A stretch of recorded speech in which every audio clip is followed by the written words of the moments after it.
Greetings, Dog Brothers, and welcome to the Hyborian Council.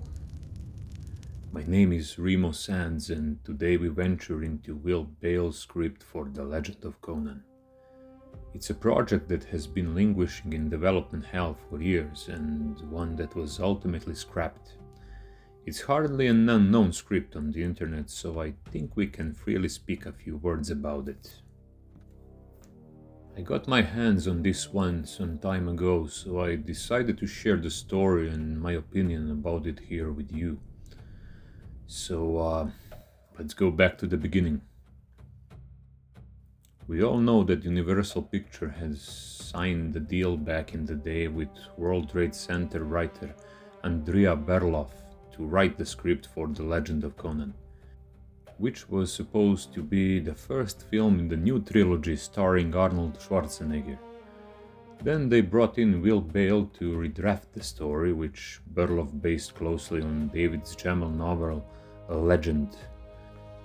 Friedrich Malmberg even said that the new film will pick up our Cimmerian where Arnold is now in his life, and that we could expect an unforgiving type of story. It turns out they literally meant it. Not only is an aging warrior returning from retirement for what he believes will be his last battle, but the script itself is written like a western. Throw out fire guns, add some melee weapons and supernatural elements, and you get the idea. Now, I love westerns, I always have, and partially it works fine here, but for the most part, it kinda departs from the original idea. The story completely ignores the events of the Destroyer and picks up where Conan the Barbarian 1982 left off. A sullen King Conan survives poisoning, and it happens so many times that poison almost doesn't even affect him anymore. And an assassination attempt led by his treacherous General Valerius. Seriously wounded, he leaves the court under the cover of the night and disappears from Aquilonia forever. Many think he is dead, while some believe he has gone to the sea and become a scourge among pirates. Now, at times Conan seems almost superhuman. His wounds barely stun him, he's incredibly fast, and for the most of the story there is no one who can stand against him. Although Conan is like that, and that's what Howard wrote. The realistic image of a raw barbarian from 1982 film is somehow lost here. So this is definitive Conan the Übermensch. In the meantime, a new threat from the east enters the scene. The conqueror, Tugra Khan, who has settled comfortably below the mountain of power. Yes, the same one from the first movie. We later learn that Tugra is the son of Tulsa Doom. This cruel man watched from the shadows as a child when Conan killed his father, and now conquers one land at a time with the help of his army of reavers. With him is his right-hand man, a Stygian prince Katuman, an almost Nephilim-like figure, gigantic in stature, a Hyborian age Goliath who rides a Pleistocene rhinoceros because that's the only steed that can carry him, apparently. So, with both rat and gold, they hire a skilled thief named Rek to steal the Eye of the Serpent from Shadizar, which for some reason contains the soul of Tulsa Doom himself. And why Doom was so shaken by the dead snake in the first movie and completely ignored the importance of the stolen jewel that is so faithful to him, I'll never understand. Meanwhile, Conan dwells in Samaria, where his village once stood. He lives by hunting, feeling more natural there than at court. His fearlessness is once again proven when, with only a sword, he stands in front of a saber-toothed tiger that then retreats, sensing the madness and savagery of his intended prey. Here we even meet death itself that promises Conan to deny him a heroic fall an entry into Valhalla as a reward for his pride. To speed up the story, he is brought back from the retirement by none other than Rek, who was captured during the attack on the treasury of King Osric, who has the main supporting role here, or should have. From there, the king's daughter, Princess Radegund, sends him to find the only man who can oppose the hordes of Set that are coming to raze everything to the ground. All this despite the strong opposition of the old king, who says that Conan has betrayed the kingdom and is not welcome here. Now, let's summarize some things. So, the script is generally solid. It does some things masterfully, yet other things very poorly. There are links to the first film, but also a lot of contradictions. First, some of the most important characters from the 1982 film, such as Subotai or Valeria, are not even mentioned.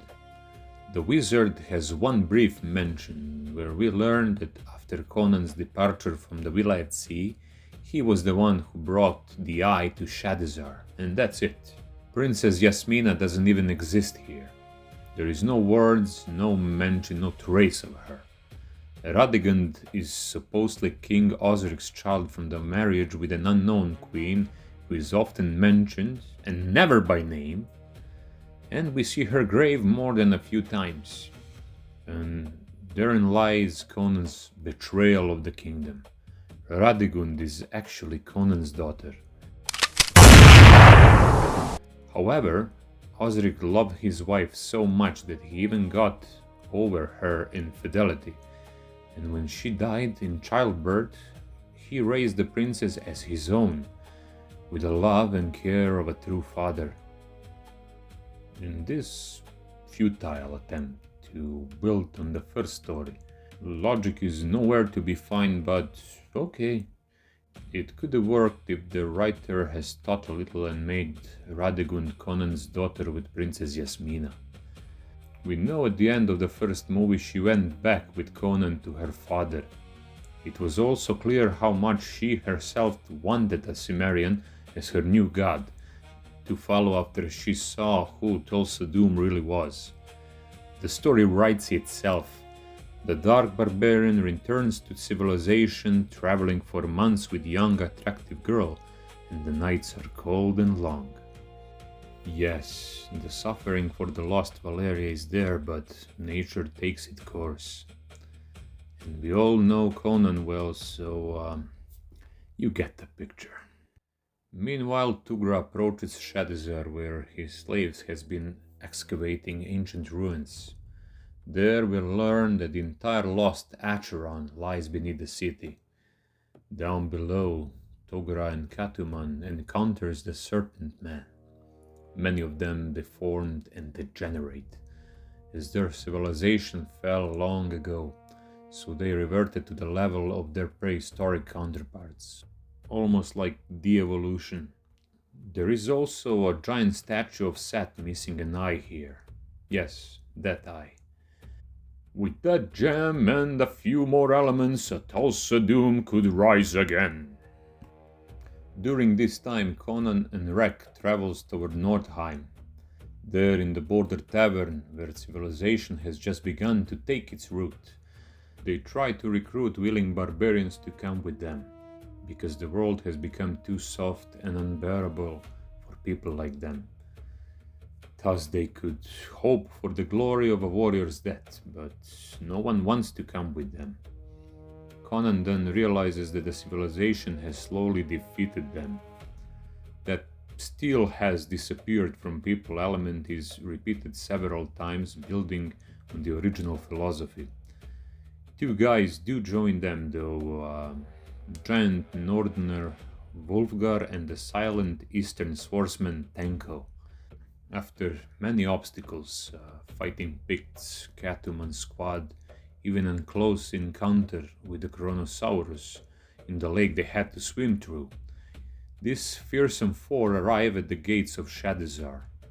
The city is all ready to be torn apart.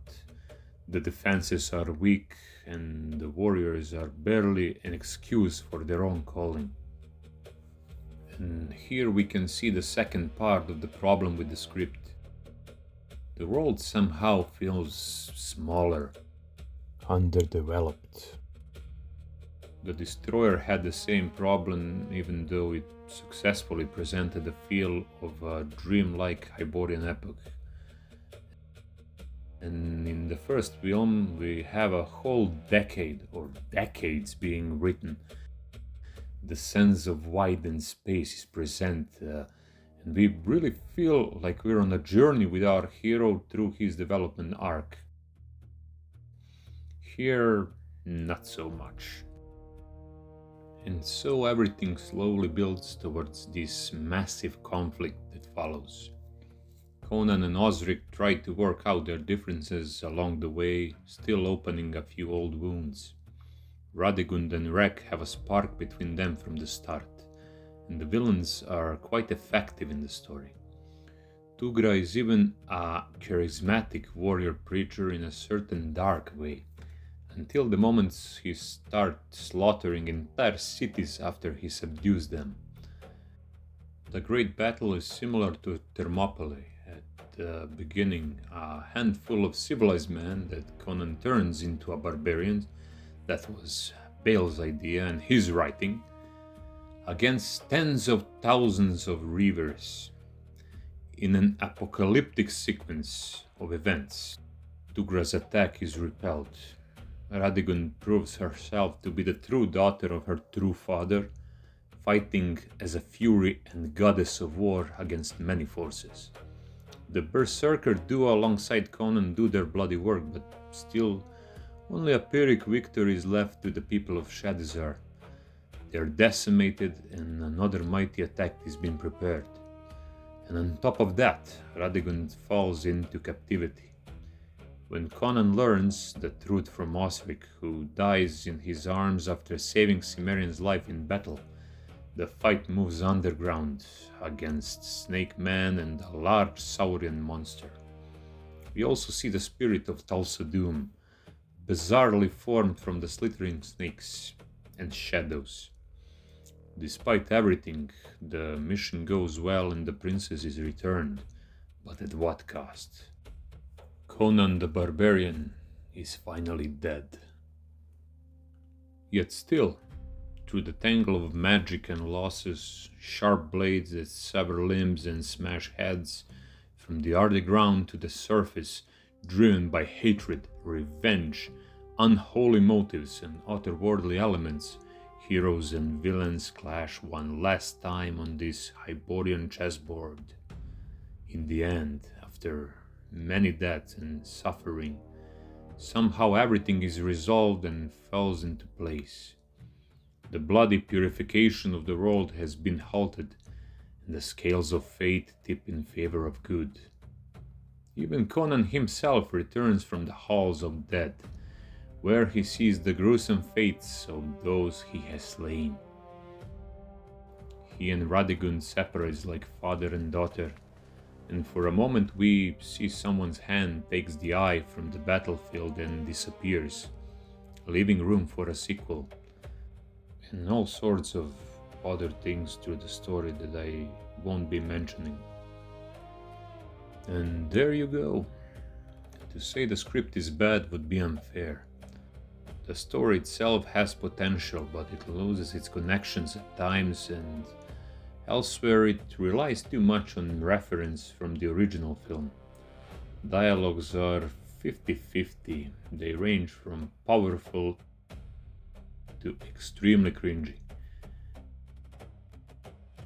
There are more than a few cases of recycled dialogue, and Beall's pop culture references, mostly while writing, drove me crazy after a while. To be honest, I like The Crown of Iron far better. Even the original Destroyer script, I don't understand why they did contact old John Milius to be at least an advisor here if he couldn't write the whole story. His Conan is not Howard's Conan, and he is this character's creator in a way, So he's the only one who could continue Arnis Conan's saga with some authority. When you read Crown of Iron, you feel the spirit of the world that Milius depicted in The Barbarian.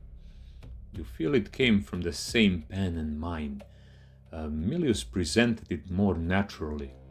Aeldra, the Eye of Serpent, a continuation of philosophy around the sword with young Con, as his father spoke to him, much like the master spoke to the little Conan in the original movie. It had depth, it had emotional impact. Here, neither the feeling is the same, nor is there any archaic quality in the narrative. And like I said, the world itself became kind of smaller compared to the first film despite its grandiose development. The legend has its qualities, of course. I like the idea of Conan going back to Cimmeria. It's something I would do if I were him, so Picts and Chronosaurus, along with other prehistoric creatures, are excellent stamp of authenticity on the period the story evokes. And Beall admittedly calls out civilization nicely with that "peace has cost you strength, victory has defeated you" philosophical approach. Battles are also a powerful element, both large and smaller ones, but everything else just doesn't sit well with me. 6 out of 10 from me, and only because I'm a fan. And there are more than a few good ideas presented. If you're asking whether I wish this movie had happened, the answer is almost likely yes. With a bit of polishing, it might have been able to shine. But left as is, it would have had a similar effect to Terminator Genesis, a story with solid potential played with the wrong elements. In closing, I firmly believe that Arnie has one more big movie left in him, and that movie can only be Conan. The same character that brought him onto the stage 40 years ago should also see him off. But they need Milius for this. Maybe Dixon could put together a valid final, even Thomas. I'd hire him to write Howard's Conan, of course. But realistically, without John Milius, they have nothing. Perhaps it is for the best that this story was never told. Now, with King Conan confirmed for 27-28 release, they have a chance to tell it better. Or worse. Crom knows. Until then, stay with us and greetings from Hyborian Age. Make sure you subscribe and follow us, and there's a lot of more stories to be told.